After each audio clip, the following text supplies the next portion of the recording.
Hey y'all, Valdestot here, and I'm putting out this video because I really think it's important not just for veteran drivers, but really more important for new drivers and people thinking about getting into the gig app industry, such as DoorDash, Grubhub, Uber Eats, Postmates, etc., right? Because all they're seeing are videos that literally state how much money we can make in an hour or a day or a week or a year or any of that stuff.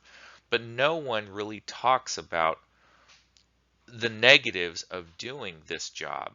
And this video really will kind of open people's eyes if you don't know what you're getting into. All right.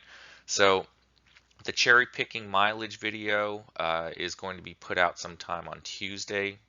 So I'm putting this one out because, it's a good topic to discuss and comment on. All right, so here we go. DoorDash knows that delivery drivers loses money in the long run.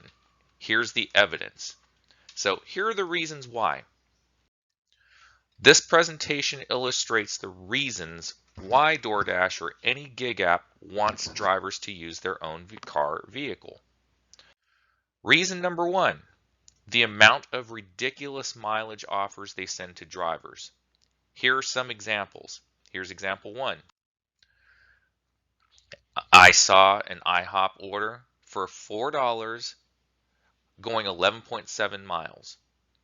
And for the new people or the people thinking about getting into this industry, this is not a one-off aberration. Oh no, this can't be right. You're just showing us the bad mileage offers, right? No, this happens quite frequently in my area and all across the country. They send offers not just on DoorDash, but Grubhub and Uber Eats and all that. They send offers like this regularly. New drivers and people thinking about coming in, what you guys don't realize is that, see that top right button, corner button at the top right? It's called decline. Most people don't think about using that. They think they're W-2 employees that they have to take every order.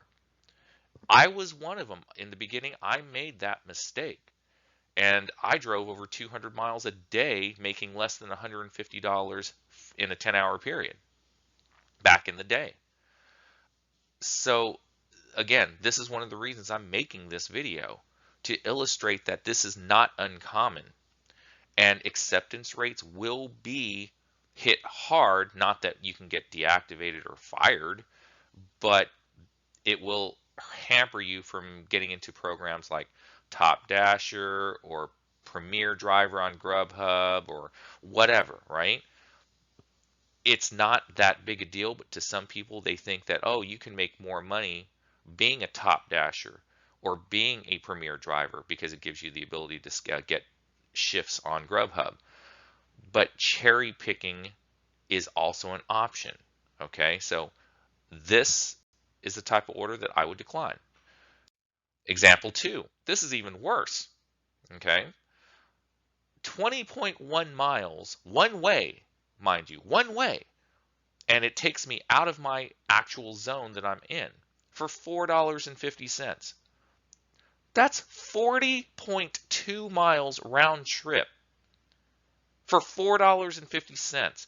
That's, in today's market of gas at this point, where it's about $2.50 a gallon, you do realize that you're not making any money. In fact, you're losing money taking an order like this. Yet they allow customers to order from these locations and could care less about the drivers accepting these orders.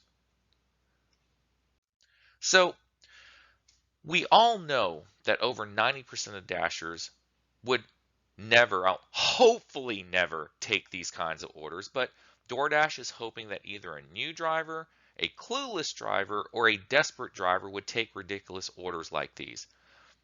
And at times, to be fair, these orders would not be delivered at all, yet they still offer it, and they would have to refund the customer if these orders are not delivered, right? You would think that why offer them in the first place? Because they're hoping some person would take it. It's like a shotgun, strategy. Hopefully a pellet hits. Okay. So reason number two, Uber themselves ended their proprietary rental lease program to their own driver independent contractor workforce. And I got this idea specifically, and I'm going to give credit where credit is due, from Kevin Anderson. Okay. He made a comment in one of my videos that was for the rental, video that I did just last week, illustrating if it's a good thing or bad thing to rent a car to do gig apping. And I showed mileage and all that. I highly encourage you to check it out. I put it in this format as an instructional video type. Okay. So it was costing Uber millions of dollars a month in losses to maintain this program, so they have to discontinue it due to excessive mileage that drivers put on the vehicles. And maintenance costs were also cutting into Uber's bottom line by doing this program because they were on the hook for everything. It was through their own program. All right. So by discontinuing this program that benefited drivers, it simply shows that using any vehicle, regardless of who owns it, is going to lose money either by depreciation, mileage, or maintenance costs. So the solutions. We all know that DoorDash, Grubhub, and Uber Eats Uber could easily fix this problem to help drivers, restaurants, and customers by, here's one. They can help drivers by limiting the delivery miles by reducing the distance that customers can order from a restaurant. Pizza chains like Papa John's, Domino's, and Pizza Hut do this and limit it to 5 miles from their restaurants on average. Why?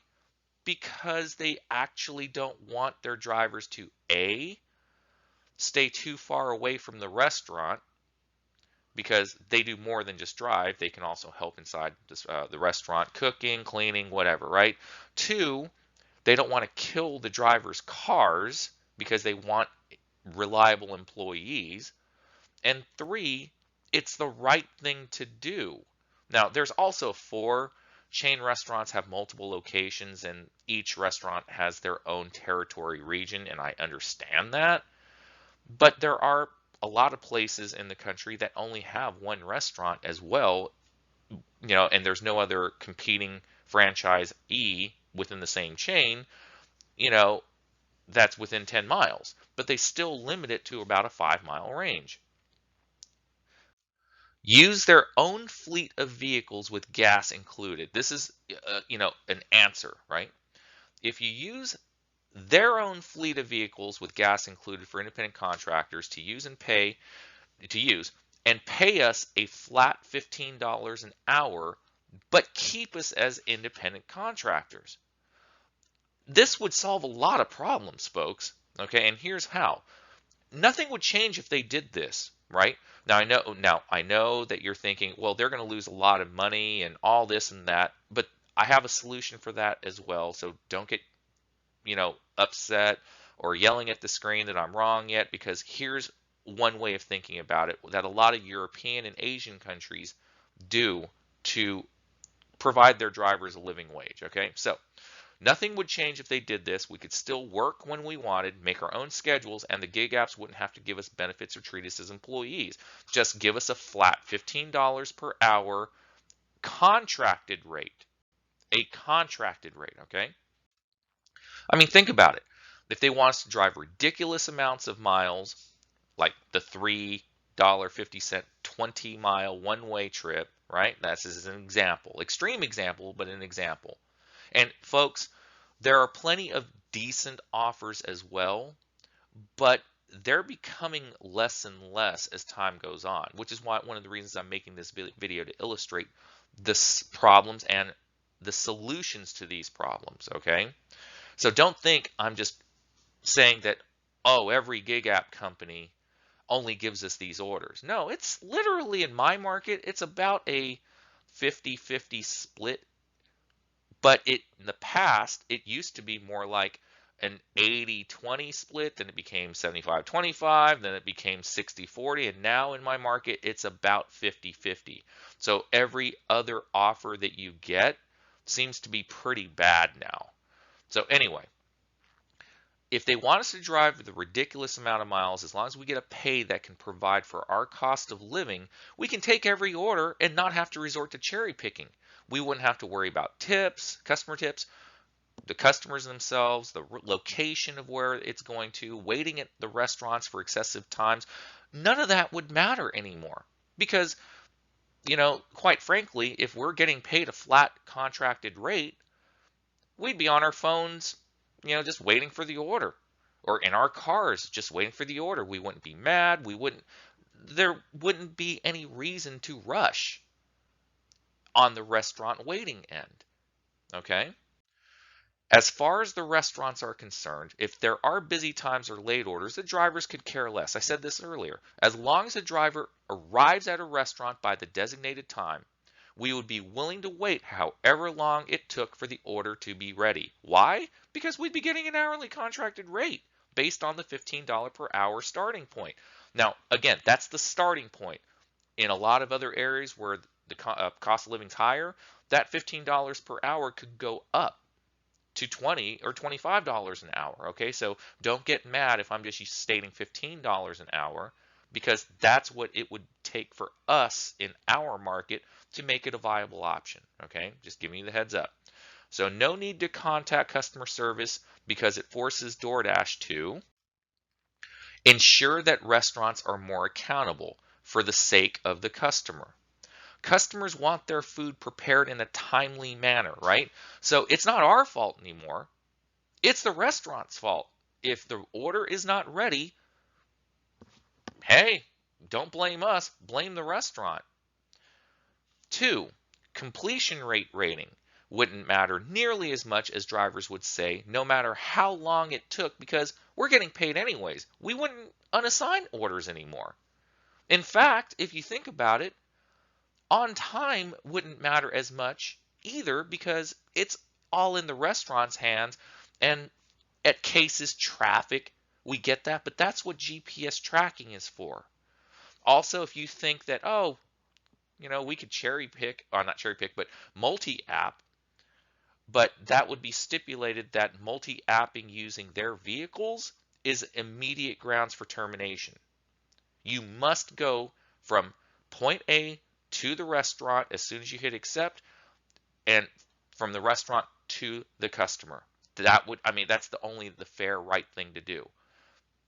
And I know that some of you are thinking, well, we can make more money doing it our way with the system there is now. Yeah, I know we can. I'm one of those people that know we could. But this is to ensure that we don't kill our cars and vehicles into the ground, and we don't have to pay for gas anymore. That's a major expense, folks.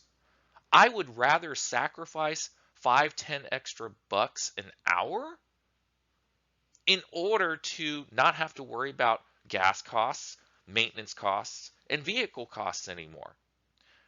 And this is one of the reasons why they discontinued the program at Uber, and why DoorDash and Grubhub won't go for it in the United States, because it's going to cost them a hell of a lot of money to purchase cars and all that, but we'll get to that later. Customers would be much happier with the system, and this is the explanation portion of why this would be a good thing. They wouldn't need to worry about tipping the driver at all. There wouldn't even be a tip section at all anymore in the app for the customer. The customer would pay a flat rate fee of a $10 delivery fee in my market, okay, of which $5 would go towards the driver's hourly contracted rate, because we probably could get 3 orders an hour, okay, in an hour, if everything goes right. If they reduce mileage, and restaurants are accountable more, in a perfect system, we could at least get 3 deliveries an hour. So that $5 would just go towards our pay. $3 would go towards the gig app service fee, and $2 for vehicle cost, maintenance, and gas fuel. Okay? Every delivery, $10 in my market, this would work. Now, I know I said before, I know what a lot of you are thinking. This will never happen. Why?